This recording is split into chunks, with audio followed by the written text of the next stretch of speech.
So we're recording now. So this week and today we're joined by Serag from Wasla Browser, which is a very interesting business out of Egypt. And Serag, thanks for joining us, first of all. Thanks for being a customer of Everflow. You guys are signed up to use the platform, which is great.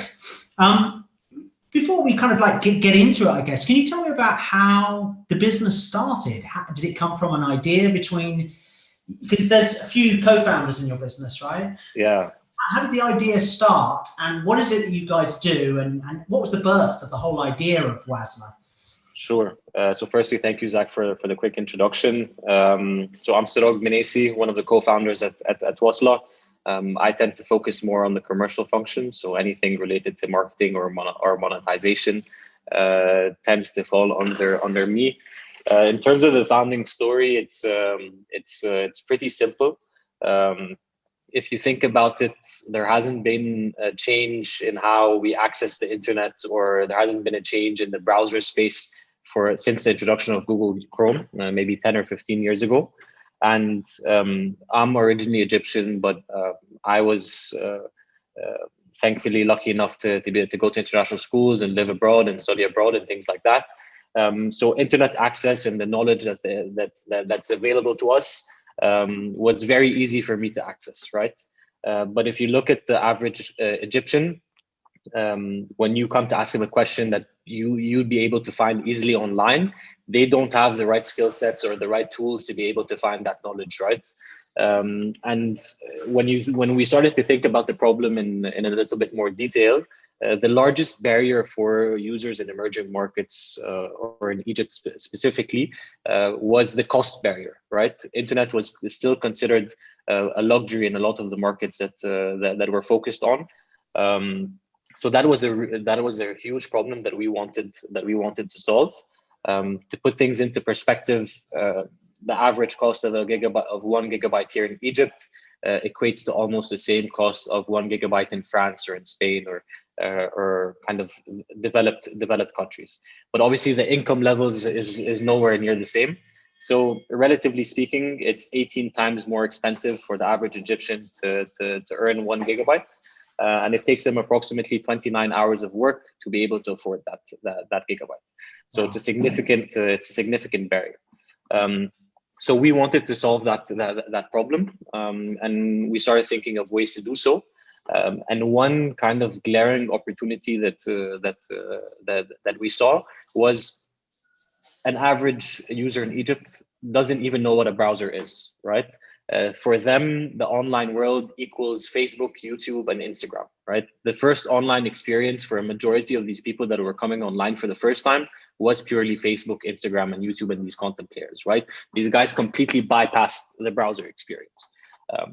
That's a very, very different first online experience that maybe you and I have had, right? We were probably sat behind a desktop. The only way that we could access the internet was through a browser. But these guys just went completely bypassed that. So we started talking to users. We built an MVP in a couple of weeks based on, obviously Google Chrome is an open source project. So we did a couple of small iterations to that. We went in front of the largest university in Egypt, Cairo University. We had t-shirts that said, "Do you want free internet?" And essentially anyone that would download the app would get 50 megabytes or something small like that for them to use.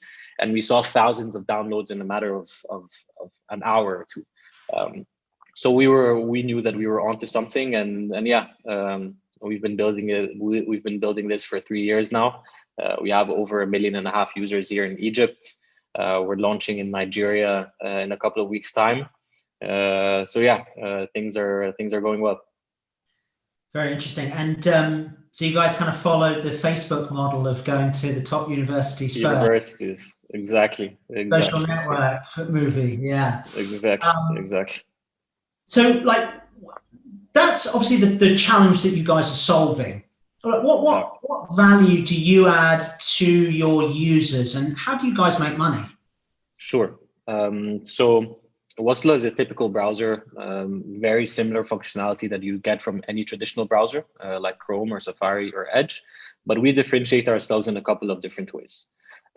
First of which, our browser is gamified. So as the user is engaging online and is watching videos or interacting with whatever content there is online, he starts to collect points. Okay, and we're directly integrated with the four mobile operators, or the largest telecom operators in the region. And essentially, users can convert the points that they've earned into airtime and data bundles. Okay. Now, how do we actually how do we pay for these data bundles or for this airtime? Again, it's very, very simple. We relied historically on advertising as our main source of revenue, as our main revenue stream. And essentially, it's a revenue share between us and the users. So an advertiser would advertise on Wasla. The user would start engaging with Wasla, collecting these points. We'd be able to predict how much revenue he's generating from us. And then approximately 70% of that revenue would go back to the user. And then it's essentially funneling advertising dollars into the telecom industry, and kind of we're a publisher in the middle of that.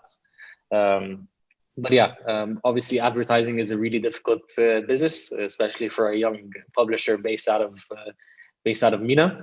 But we've had to kind of get creative and diversify our revenue streams. And actually, our main focus moving forward is probably towards e-commerce for a couple of different reasons. But yeah, obviously last year it changed a lot for everyone. But one of kind of the largest opportunities that we saw was tremendous growth in e-commerce activity on our browser. So we wanted to capitalize on that trend, and that's kind of why we started looking for the right affiliate partners, just like Everflow, to be able to make sure that we monetize sustainably and be able to scale accordingly. Yeah. So, because I mean, we have around 700 clients at Everflow, and I think in the last year, with everything that's happened with COVID, probably about 40% of those have been e-commerce.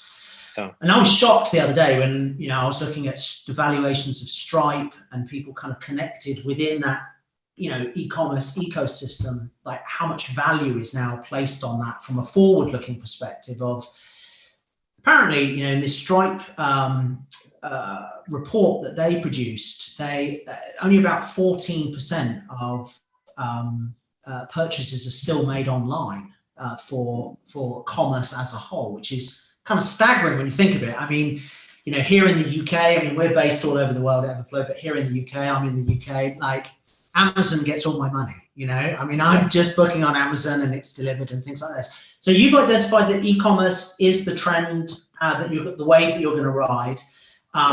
And so are you then speaking to large advertisers within that space? So what would be kind of an example of the kind of clients that you're either interested in speaking to or currently speaking to? Yeah, so our main focus today is kind of onboarding and establishing these direct relationships with e-commerce merchants or e-commerce advertisers in Egypt. So in terms of our typical clients, the e-commerce industry is very fragmented in Egypt. So you gave an example of the UK or the US, where Amazon is the dominant player. But we found some data to show that it's much more fragmented here in Egypt for a couple of reasons. Obviously, the product catalog here isn't as well established as a product catalog in the UK or the US. Also, you have some really big players such as Jumia and Noon, who are really eating up market share from Amazon in general. So in terms of kind of our target customer, we have a couple of different segments, but are already established e-commerce players that tend to already have affiliate programs set up. But kind of what we're focusing on is enabling smaller e-commerce merchants starting to really grow the small players or the mom and pop shops, people that have just started to sell online over the last couple of years. And kind of the biggest opportunity that we see is helping these guys come online, giving them the right tools to drive these transactions. And obviously, as Wasla, we have a really large user base that's very price sensitive, that's looking for these deals and discounts. So yeah, our main focus is driving these transactions and driving this value to both established e-commerce players and people that are just starting to get online and need the right tools and the right partners to do so. Got it. And this is obviously a loaded question from my side, but is this where Everflow fits within the piece of what you're doing? Because we obviously facilitate the ability for publishers or networks to run their own affiliate or influencer program. Presumably that then forms part of one of the spokes of your strategy of accessing these smaller sort of e-commerce businesses. Correct. So Everflow gives us, and we've I'm sure you know, but we really dug into the different providers, and we end with you guys. So we really put in the effort and research before making this decision. But yeah, the two main use cases that we're using Everflow is to be able to set our own affiliate presence. So being able to integrate with these e-commerce partners, giving them the right tracking technologies to be able to track these conversions, so on and so forth. Obviously, on the marketing side, growing Wasla as more of a network as well. So enabling other affiliates to become part of the Wasla network as well. And secondly, obviously, you have all these big affiliate networks that are already in place. So we use Everflow as a single source from all these networks. So we integrate all these networks into Everflow, have Everflow as our main affiliate management solution to track everything. That's firstly. And then secondly, being able to onboard these direct e-commerce merchants and give them the right tracking tools to help us achieve what we want to achieve. Yeah, cool. And which markets are you guys in? I know that you recently did that report about Egypt, and that was pretty interesting in terms of, and I'm sure people, where can people go to get that report? Actually, you forwarded that to me prior to this call, which is pretty interesting. Is that available on your site? No, so that's we're planning on releasing that report, but yeah, obviously one of the main jobs as a founder of a startup is obviously getting user feedback and understanding your users as best you can. So we've actually surveyed over 2020 over 500,000 users across asking them different things. But obviously the report that you saw was e-commerce specific. But we work with all the largest research agencies here in Egypt.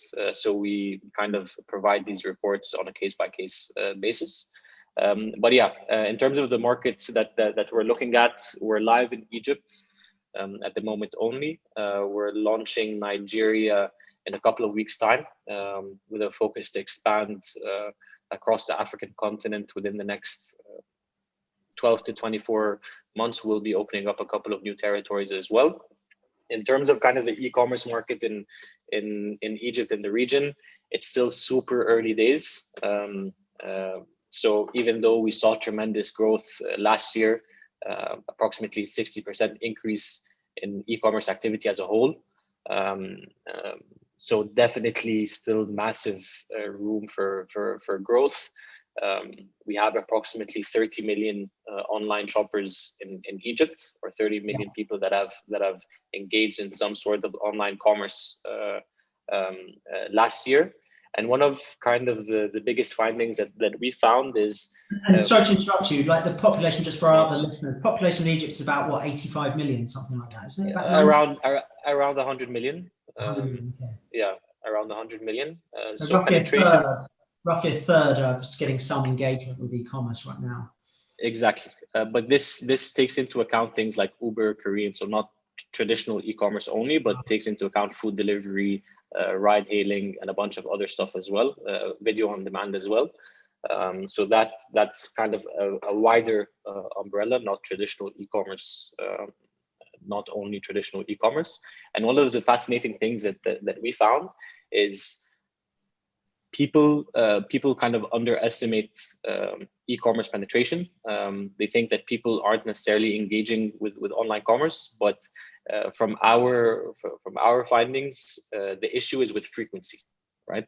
So when you have the typical person in the UK or US would buy maybe would engage in online commerce 6 to 12 times a year. The frequency in Egypt is much lower. It's less than 2 times a year, right? So is that purely a financial constraint, or is it kind of infrastructure constraint, or the delivery of those services? So let's say, for example, Uber, is that like a one-off thing, or are there trends underlying that lack of, one would think it's just purely financial, right? But is there other reasons to it? So it doesn't seem to be financial because again, if you compare average basket sizes between here and the West, you wouldn't see a massive difference. Obviously, the data here is skewed a little bit because a lot of online transactions happen. Electronics is the largest category in general, so data is a little bit skewed there. But we think kind of the largest barrier is number one, online payments. It's really difficult for people to pay online here. The experience just sucks in general. Second barrier just is around trust as well.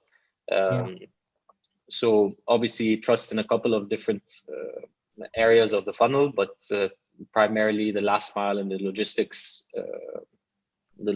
part of the equation is still really the experience, for lack of a better kind of explanation, but it sucks still. But we can see that people are comparing things online. They're comparing prices. They're looking at a lot of content before making the purchase. So people are engaging in a lot of aspects of the online e-commerce journey, but they don't have the right triggers to actually complete that transaction. They don't have the right incentives to do so.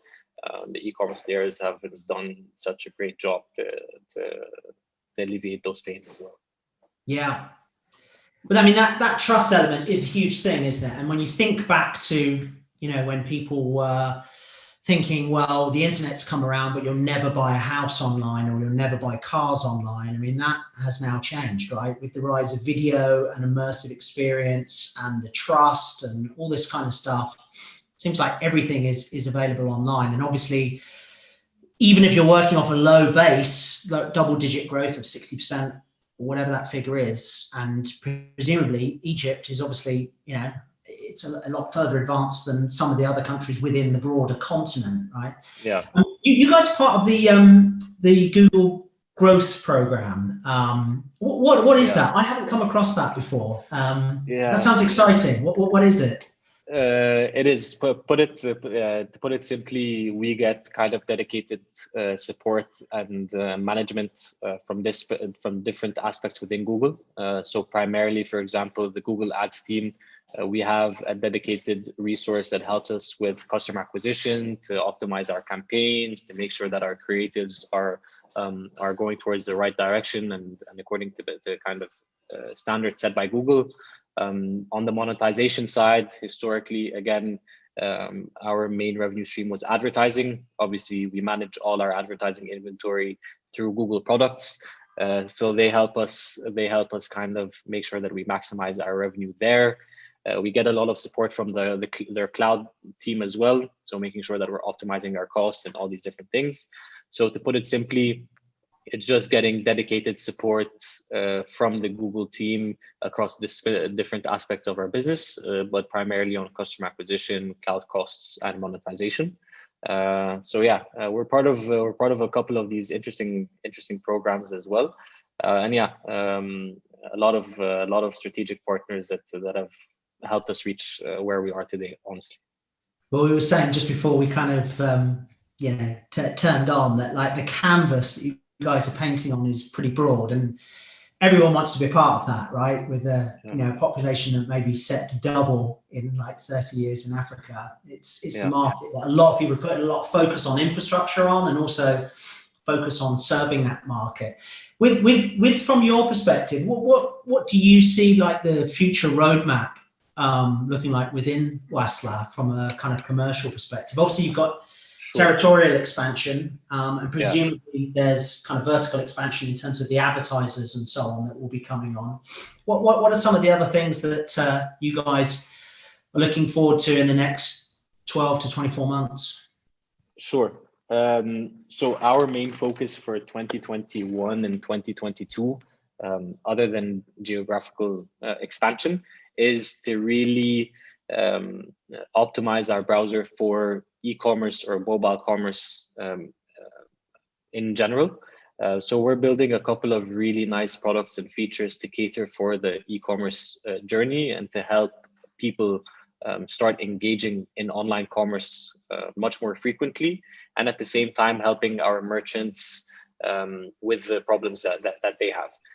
So we're launching, for example, a honey-like feature. So if anyone is familiar with the Honey Chrome extension, we're one of the first movers in the region to build something similar. So if a user is visiting any of our e-commerce partners through Wasla, if there's any sort of promotion, deal, cashback, or any other incentive that would push the user to transact, we're going to be showing that promotion and kind of nudging the user to actually complete the transaction. But medium to long-term vision, and kind of the biggest opportunity that we see is solving online payments in general. And I think we're in a very, very unique opportunity to kind of help solve that problem. So essentially what we're building is we're building a native payment method within the browser. So what that means is we're going to tap into local payment methods and local payment networks. So the average user can go to any offline kiosk down the road, or any pharmacy or supermarket, or link their digital wallet from any of the telecom operators. They'll be able to link that or cash into Wasla and be able to pay online through any of our merchant partners. So those merchant partners would be someone like M-Pesa or PayPal or those kind of guys? No. So in this case, it'll be something like Amazon or Jumia or the e-commerce providers, without an integration on the merchant side. So it's about kind of localizing the online payment experience, and kind of by building a native payment option within the browser is something that's going to be unique to us on a global scale. And in general, continuing to kind of build features within the e-commerce journey in general. So making sure that users think of us whenever they want to buy anything online, they go to Wasla to find the best deals and be able to find that relevant content, right? And then when they're considering from which merchant to buy from, or which product to buy from, we want to give them the right information to be able to make those decisions. And then finally, building the right payment methods, the right local payment methods that will allow users to transact online. And obviously for our merchants, this decreases cart abandonment, increases conversion rates, decreases cash on delivery related costs, which is a massive issue that any e-commerce merchant here in the region has to face. And are most of the deliveries at the moment sort of cash on delivery, or? Yeah, cash is king. And it's for a couple of reasons. So obviously the unbanked population is still massive. Yeah. So you still have more than half of the population do not have bank accounts. And if you think about it, the only way to pay for anything online, you need to have a credit card or a debit card, right? But when you have 50 million people that don't have credit cards or debit cards, then they're not able to participate.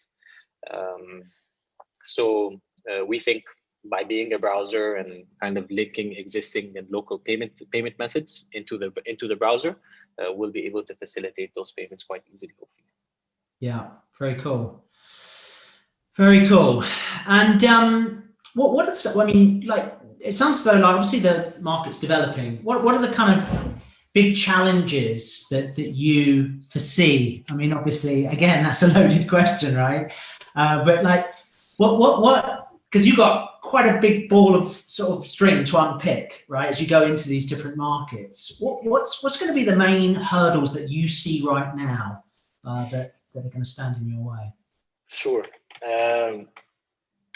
So a couple of things. Obviously, we think that we're champions around data privacy in general. We're giving users a way to kind of monetize their online data or they actually get value from kind of us selling ads or us doing anything else. So they get the lion's share of that as well.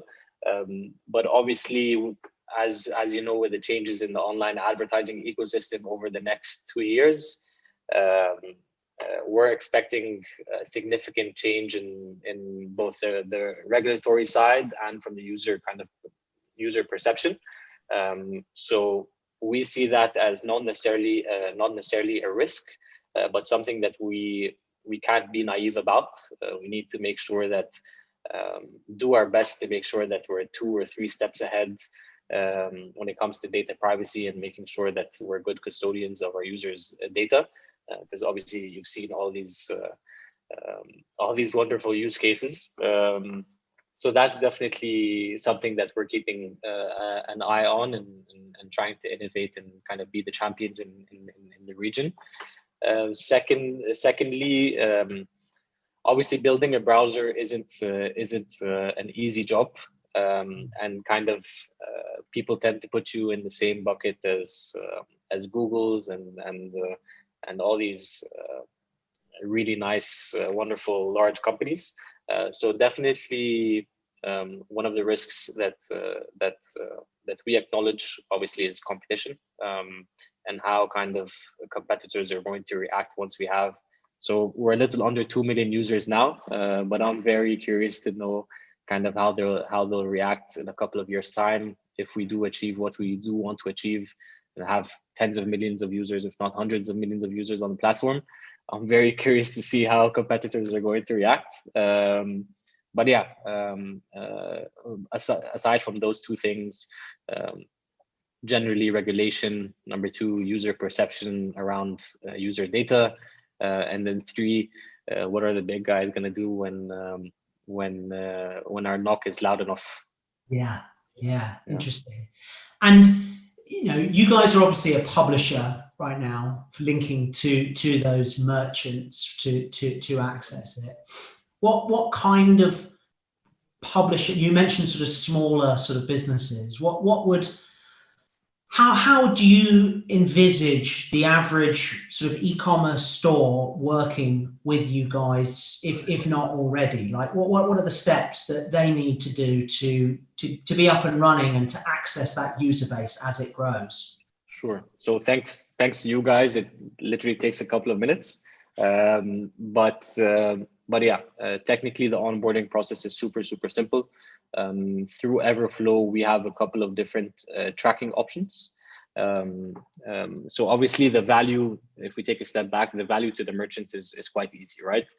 As Wasla, we'll go to, for example, a Facebook seller or an Instagram seller that has a small e-commerce store and has been in the process for a couple of months or for a couple of years. We'll go to them with a simple value proposition. We'll tell them, hey, we're Wasla. We have a little under 2 million users. We know we have all this first party data. We know what users are looking for. We know what content these users are engaging with. And we think your store would be a perfect fit for our user base, right? And we'd be able to drive these transactions we'd be able to drive transactions to you as a partner. Again, simply there are a couple of ways of working with commercially. There are a couple of different kind of ways that we can work with a merchant, whether a percentage of the order or a flat fee per transaction. So typically those are the two commercial methods. And then very simply, we give them the right tracking tools, whether it's a pixel or a server to server integration or whatever we'll track the transaction with. Once a Wasla user completes that transaction, we obviously, as a publisher, earn a small commission. And it's our job to make sure that we drive these transactions and push that merchant and push the relevant content to our user base to increase those transactions. So our incentives are very much aligned with our merchants. It's a very big difference than historically normal display advertising, where advertiser would launch a campaign.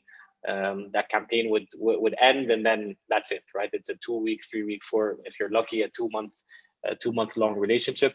But our goal with our partners is to integrate and build a long-term partnership that's based on performance, that's based on driving these valuable actions. And yeah, Everflow plays a very big part in making sure that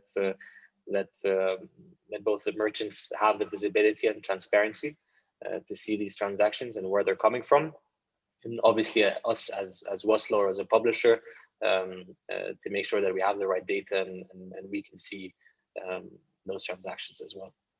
Yeah, awesome. And will you be using sort of for your own user acquisition? Like, are you using? I mean, you mentioned your sort of Cairo University. I was going to say stunt. That's not the right word, is it? PR coup. Yeah. Were you using influencers and other people to drive downloads to your browsers and things like that? Correct. So obviously a very, very big part of our strategy is kind of on the influencer side of things. And yeah, we're going to be using Everflow to make sure that that the influencers we work with have full transparency with the deals that we have, with the payouts and all the necessary information that they need to operate and to launch these campaigns.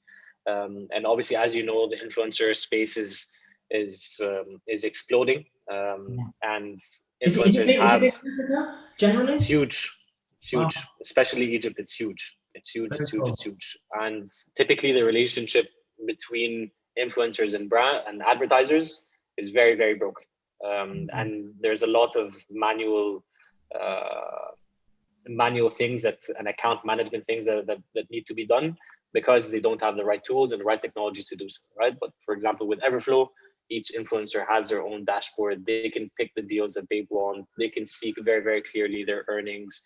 You guys have some really cool payment features as well. But yeah, through talking to influencers here, just by simply providing a dashboard, an affiliate dashboard that Everflow provides, would be a massive improvement from what they're used to in the Excel sheets on WhatsApp and things like that. We're also rolling out different languages as well now, actually. Nice. So I know we're testing Spanish, and then there's going to be a slew of other languages to follow that. One thing that we see just as a general trend, sort of, is like video for influencers on e-commerce is really big, where things like unboxing can be really good, where you give a discount to the influencer, the merchant is providing something, and then the influencer films themselves or herself opening something, and then the users are right there in that experience, and taken to like a consume sort of mindset. And that video obviously is something that you're working towards, right? In terms of allowing people more data, more infrastructure to be able to kind of enjoy all these other ways that, of consuming media and the richness of the internet, bringing that to lots of people. Yeah, we think content is going to play a very, very big part in the growth of our affiliate direction. Like you said, unboxing videos, price comparisons. In general, people are very, very, very hungry for content, and there's a very big gap in localized content as well. So yeah, definitely very interesting stuff. It's going to happen over the next couple of months, hopefully.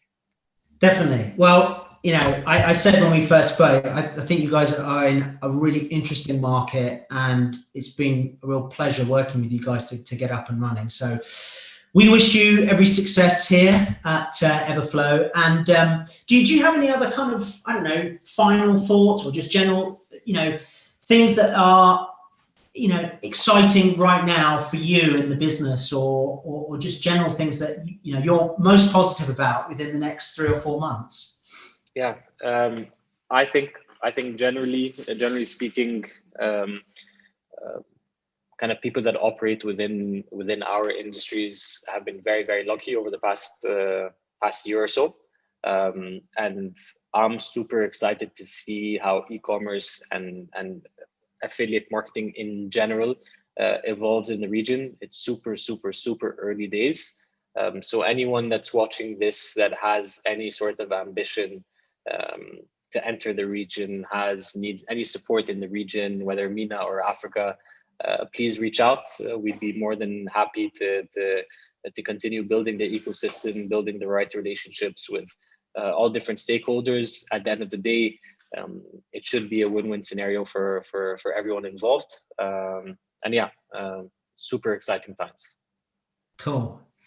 That's a good note to end it on. Perfect. Thank you, Zach. Thank you, No Zach. worries.